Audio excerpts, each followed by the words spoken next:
It's time for your daily LSU baseball update with Musso at the box. Now, Matt Musso. And welcome into another edition of Musso at the box. LSU, they're back on the field Tuesday night versus the Grambling Tigers. We will give you a brief preview on that. But as we've been doing here the last few weeks, coming off of an SEC weekend, we look at LSU's postseason path. More specifically today, how costly was not sweeping the Auburn series to LSU's NCAA Tournament hopes? That's what we are going to dive into.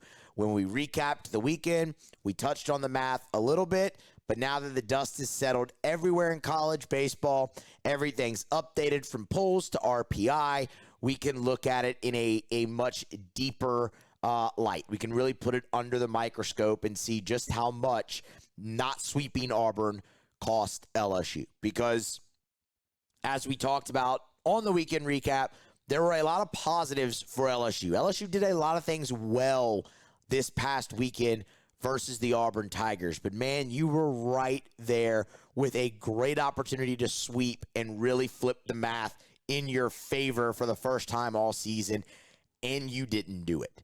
And that is disappointing, and it was a bummer, and it overshadowed a lot of the good that you did have. So how much did it cost you is kind of what we will look at. And then, as I said, give you a brief preview of LSU Grambling because the Tigers are back on the field Tuesday night. They're second to last, the penultimate midweek game of the season for LSU. They'll face Grambling Tuesday, then have one against Northwestern State, and that will wrap up the non-conference slate for LSU. They've been very good in non-conference baseball so far here in 2023. Y'all smash the like button. Get subscribed up on the YouTube channel. Get subscribed up on your favorite podcast app. All of that greatly, greatly appreciated. Y'all follow me on social media as well, and let's get right down into it. Let's dive in.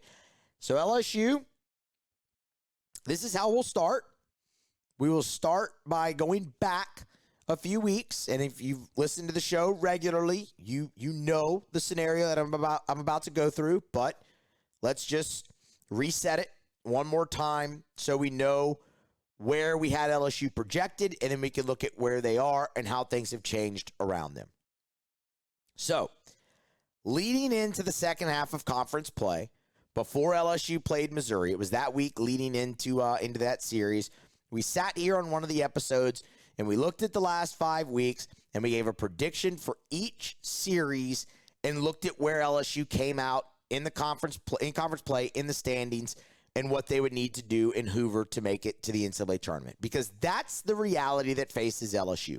No matter what LSU does in conference play down the stretch, short of winning all 3 series they have remaining, will they not need to do something positive in the SEC tournament to make the NCAA tournament? Like, let me make that perfectly clear. The only way LSU is getting into the NCAA tournament without winning games in Hoover is by winning all 3 of their series remaining. And that is unlikely. Highly unlikely, as a matter of fact. So, when we went through it, before the back half of the conference slate started, we went series by series. I had them taking 2 out of 3 from Missouri, 2 out of 3 from Auburn. That's important. Losing 2 out of 3 to A&M and Alabama, winning 2 out of 3 against Ole Miss. No sweeps either way. And it came out to 11-19. 11 conference wins, which is not the standard at LSU. That is in no way acceptable at LSU, and we can have that conversation after the season, but that's where they are right now, and that's what they're facing. So when you look at it so far, LSU took 2 out of 3 from Missouri. They took 2 out of 3 from Auburn. They are right on track for our prediction. They're at 7-14, which is right where I had them when we went through this whole thing. But the question you have to ask yourself now is, how much have things changed around the country? Because when you're in a position like LSU's in, you have to always keep an eye. You have to scoreboard watch, right? You have to keep an eye on bid stealers and things of that nature. And we're not getting into bid stealers right now. There's 3 weeks left. We'll get into the bid stealer conversation when it comes into conference tournament time. But when I look at the RPI, I see a noticeable difference for LSU this week. And I think it's mainly because of things that happened around the country. When we had this conversation last week, or a week ago, LSU had an RPI in the mid-30s. Not great, but good, especially for what you were tracking. When I look at it now, LSU's RPI is 42. So you dropped. You took a hit. I don't really think it's anything that happened to you specifically. Like, you can look at them, well, they didn't sweep Auburn. Auburn's a top 50 RPI team. Even at 3-18 in the league, Auburn's a top 50 RPI team. The way they do quadrants in the RPI, it's completely unnecessary, if we're being honest. It's different from home series to road series. Like, a road series is going to count more. A neutral site series counts more, or neutral site game, than home games. So, like, a quad 1 win, this might be really going overboard here, but a quad 1 win at home is against RPI teams 1 through 25. A quad 1 win on the road is against RPI teams, I believe it's 1 through 60. Yeah, it's 1 through 60. That's a giant disparity. The RPI is horrible, if I'm being quite honest. Like, it is a god-awful metric that they need to get rid of because they rely way too heavily on it in determining the conference field. But I digress. So when I look at that, I see LSU dropping, probably seven or so spots that they did. That's not just because you lost one game to Auburn. There were other things that happened around the country because Auburn's a top 50 RPI team. So while you're not where you want to be RPI-wise, this is what I will say. Your RPI is going up. Regardless. Like, it's going up because of what you have left. I will still sit here and tell you that RPI is the least of LSU's worries.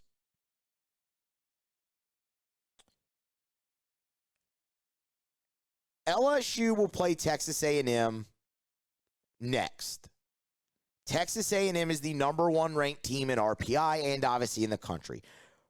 The way it works is once you play a team, that's when they factor into your strength of schedule.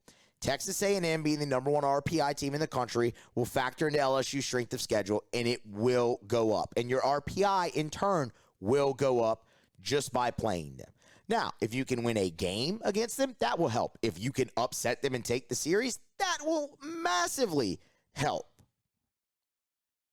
But again, taking the series isn't likely. But when you go further, at Alabama's RPI right now is 14th. It's not just going to drastically fall to where that's not a quad 1 opportunity on the road, which is big. And we'll get to that. And then Texas A&M has a top 30 Ole Miss has a top 30 RPI. At 23-20, 7-14 in the league, their RPI is 27. Like, y'all, they have the same RPI that LSU has. But it just shows you the strength of schedule, right? They've played Texas A&M. They got swept. But just having them on the schedule helps. They've played Arkansas, like all of that. So the RPI will go up. How much it goes up is totally still in LSU's hands. So let's talk about the path. How much did losing that game and not sweeping Auburn hurt you? It hurt you, but I don't think it killed you. I don't think it sunk you. I'm not there yet. I think the path is still what we've laid out.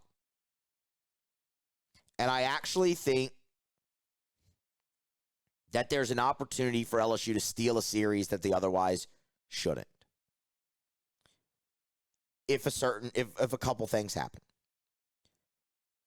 The first thing that has to happen, this is not negotiable.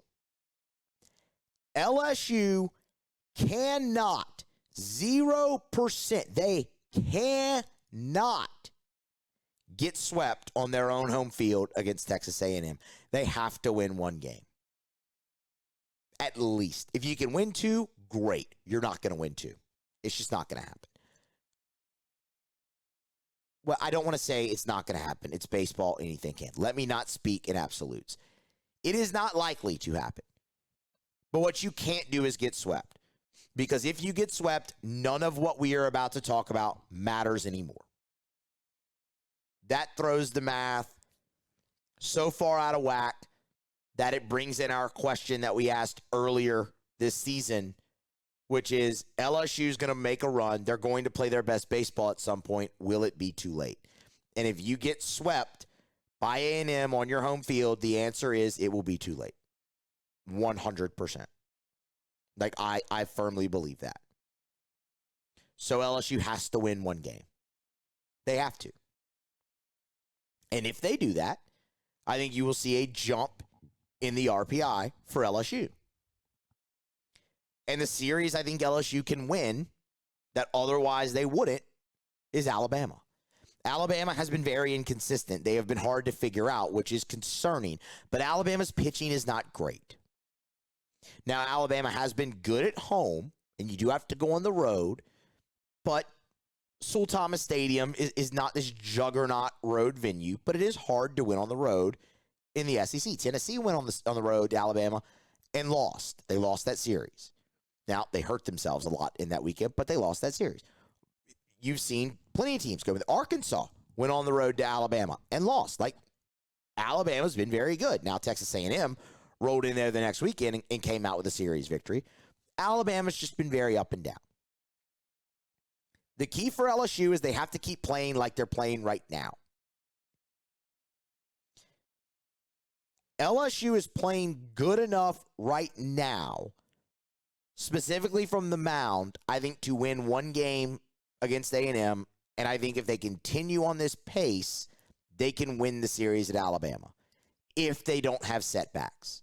We're going to learn a lot about how real the improvement we've seen from them is this weekend. And again, that will dictate what happens going forward. But all I can do is give you a path that they have right now. And right now, I still see the path.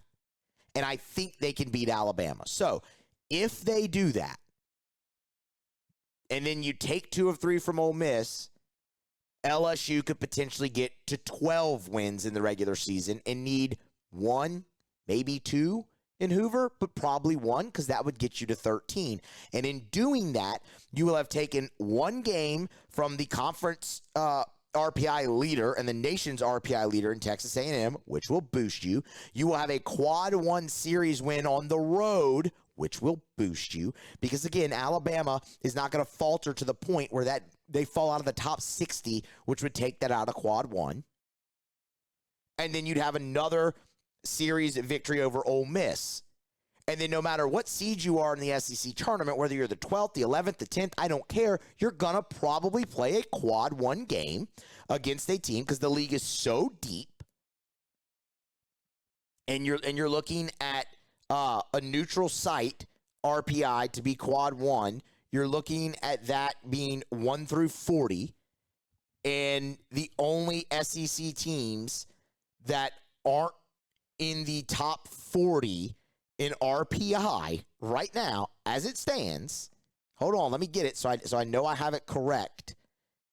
I think I know it for sure, but let me, again, get it so I have correct, are Missouri, Auburn, and LSU.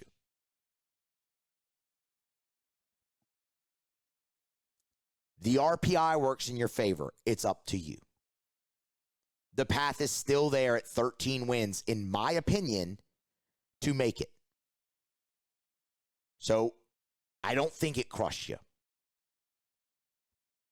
And this is just my opinion, but I'm backing it up here looking at numbers. Maybe I will be wrong. But I think LSU has made enough positive strides to take a series on the road at Alabama if they continue this play and at least take 1 from A&M. Again, you get swept by A&M, all this changes. All of it. You have to win 2 out of 3 against Alabama, and you have to sweep Ole Miss. Like, it just dramatically flips the math on you. And I've told y'all I don't think LSU is good enough to sweep anybody. But that does not mean they can't get into the SEC tournament and then into the NCAA tournament. The path is there. It's just not the path any of us want to see. It's not the path any of us are used to. It's not the path that is acceptable at this program. I can't say that any more bluntly, but it's where you are. And it's not time to have that conversation. It's time to figure out, okay, how can they get there? And is it still possible? And the answer is yes. It's just not a concrete yes. It's not the concrete yes that any of us who follow this program, cover this program, or part of this program are used to. They're not used to this over there. I'm not used to this sitting right here in this chair talking about it. You're not used to it watching it, but it's where they are. And I will stand by the prediction that I made. I think the low mark for LSU is 11 wins in conference play. And I think in doing that, you win 2 games in Hoover, you will be in, because I think the RPI will take care of itself with what you have coming up, both left in the regular season and in the SEC tournament. So there's your path. You can follow it if you want. But they do still have a path, even not sweeping Auburn. But it's up to them. They have to continue to make the strides that they've made. They have to continue on this upward trajectory where you look at LSU's pitching staff in the last 8 games. Remember, we dated it back to the Tennessee series, or the McNeese State game right after Vanderbilt. Heading into the weekend against Auburn, their ERA was 3.50. Just in the last 8 games for LSU, their team ERA is 2.74. Teams are hitting 190. They're pitching well. Now, they're going to get a hell of a test against A&M, and LSU they're going to give up runs. And a lot of runs this weekend. But how it looks will be important as well. We'll talk plenty about that going forward. But they are playing better ball. Can they continue to do that? If they can follow this path and find themselves in the NCAA tournament. But the path's laid out. It's up to them. That's what I will leave it at. All right. Let's shift gears a little bit here and get you a brief preview on the Grambling game, because they come into the box Tuesday night for a 6:30 first pitch. Again, as we said, the penultimate midweek game of the season for LSU. When you look at the Grambling Tigers, they are 18-22 overall on the season, 15-6 in the SWACs. They've had a lot of success in conference play. It's a good lineup, y'all. I mean, Grambling hits .313 as a team. They're not going to overpower you, obviously hit a lot of home runs or anything like that, but what they do is hit doubles. They got 70 doubles on the year, a lot of gap power for this Grambling ball club, and they can run. 67 stolen bases on the year, so controlling the running game will be key for LSU on Tuesday night in that ball game. You're looking at 4 different Grambling Tigers with double-digit steals. It is a threat throughout the lineup. Keeping the leadoff man off base will obviously be key for LSU in this ball game as well, because once they get on, it's definitely looking to, get them on, get them over, get them in type approach there. From a starting pitching standpoint for LSU, it's one of 2 guys. At least I think maybe they could go rogue and pick somebody else, but it's obviously not going to be Cade Anderson. Threw 62 pitches against Nichols in the midweek, and then started and threw a handful of pitches again on Sunday. So I don't think it's him, obviously, this time. Could it be Thatcher Herd? Sure. Could it be Javen Coleman? Sure. I think I would actually probably lean more towards Javen Coleman because I think they have designs on using Thatcher Herd at the back end of the game. And I mentioned this on one of the live streams after Auburn. I think Jay tipped his hand a little bit when he spoke to the media most recently. That was the Thursday before Auburn. And he was asked specifically about Thatcher Herd's role going forward. And you know how sometimes we sit here and we're like, he'll tell you without telling you. And then sometimes he'll actually just tell you, but kind of, thinly veil it a little bit.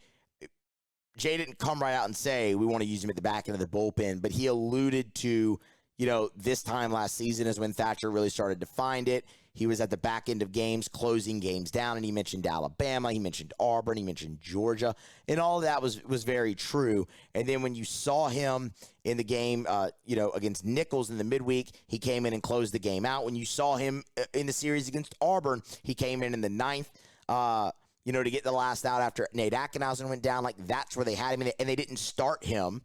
They didn't start him Sunday when they could have, but they did have him warming up in the bullpen late in the game against Auburn Game 3 in case LSU rallied and took the lead. You could bring him into close. So I think it's very clear that's the role they're going forward with Thatcher Herd, and maybe that has changed, but that definitely seems – actions speak louder than words, and even the words hinted towards that. So I don't think Thatcher Herd will start the game against Grambling on Tuesday night. He certainly could, but I think you're looking more at a guy like Javen Coleman, or maybe they throw a surprise at you, and it's somebody else. Personally, I'd like to see Javen Coleman out on the mound for a couple of different reasons. I think he's a veteran arm. He's obviously got starting experience for you, but here's the real reason. And it doesn't even have to be in a starting role. I just want to see him pitch. You've seen a lot of guys lately that have struggled this season start to have success, and I want to see if he can be part of that. A guy like Christian Little, a guy like Justin Lohr. Like, is Javen Coleman maybe potentially the next guy in line there? That could do that. So I really want to see him get back on the mound. I'd also like to see Jaden Newt get on the mound a little bit Tuesday night versus Grambling as well. I mean, he's still throwing. Like, there hadn't been a setback or anything. The bullpen's still looked good by all accounts. They just haven't found the time to get him in the ball game. I'd really like to see them get him in the ball game and kind of wash that taste out of his mouth from his first outing when, that was a tough spot. Going in there, make your debut against Vanderbilt in a game that was just really out of hand. Kind of getting some confidence moving forward. And like I said, they'll do it against a Vanderbilt. They'll do it against a Grambling lineup that has had plenty of success and is very aggressive and takes advantage of opportunity. Kyle Walker is their leading hitter on the season. He's played and started all 40 games, as has Tiger Borum and Cameron Buford. All three of those guys have started all 40 games. All three of them are hitting .330 or above.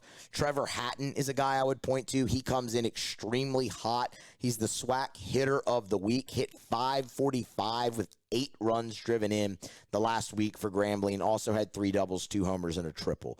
So, he's coming in scorching hot. The numbers on the season aren't going to blow you away. He's hitting just .239. But, again, as of late, scorching hot. So, you definitely circle that guy in the lineup for sure. From a pitching standpoint, it's been rough. Like, LSU should be able to score at will in this ball game against Grambling. They have a team ERA over 8. I don't mean this to sound disrespectful. It's the same story every year when you play Grambling.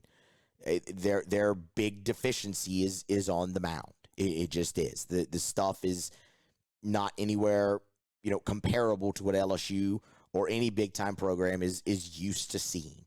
Sometimes that can actually give them problems. But, that's just what you're looking for. Again, like I said, it's an ERA over 8 for Grambling. As a staff, they have given up more hits than innings pitched. As a staff, they have walked over 240 and 318 innings pitched. It's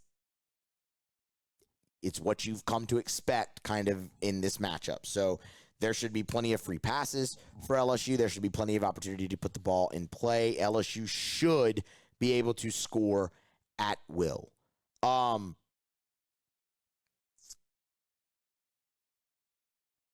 a lineup perspective, I'd like to see LSU go back to what they had against Nichols in the first 2 games against Auburn. The one change I would make is in the leadoff spot. I would put Michael Braswell back up there, but I would have Paxton Kling back in the lineup, because if you're choosing between Paxton Kling and Mac Bingham right now for center field. And I'm not going to sit here and tell you that Paxton Kling is some world beater offensively, but I'm also not going to act like Mac Bingham has been productive with the bat lately either. So if you're going to choose between two guys who have not been productive with the bat to play center field, give me the better glove, and the better glove is Paxton Kling. And I think your offense showed itself best with that lineup in there when it was Kling in center, Larson in right, Pearson in left, obviously White, Braswell, Milam, Jones, and then Milazzo behind the plate. I think that's when your offense has shown itself to be the best recently, so that's what I would roll with going forward. But if you're going to make a change line, I would move Braswell up to the leadoff spot.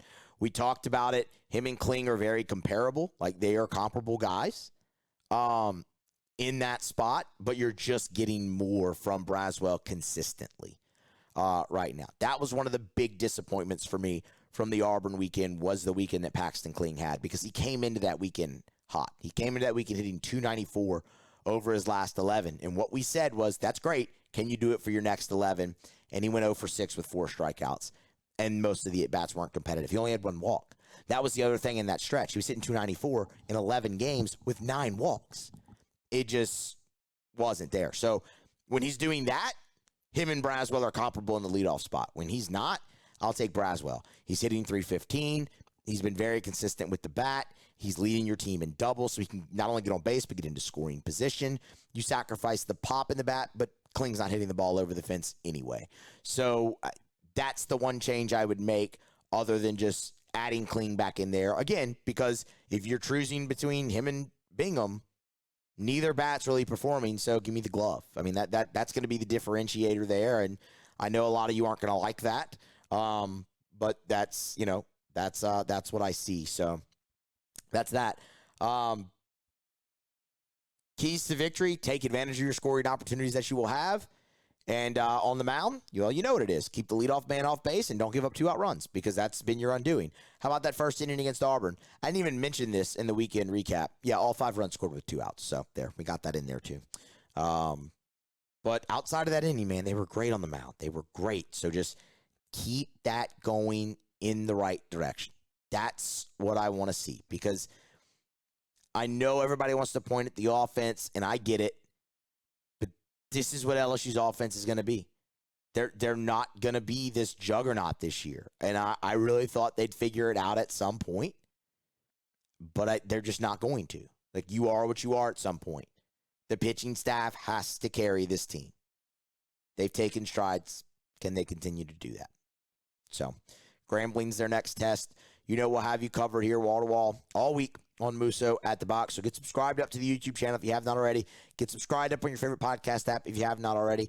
Like, share, do all the important things. It's greatly appreciated. Love having y'all with me here, and love talking about the team, obviously through thick and thin, and we'll continue to do it. So y'all tune in next time for more on Musso at the Box.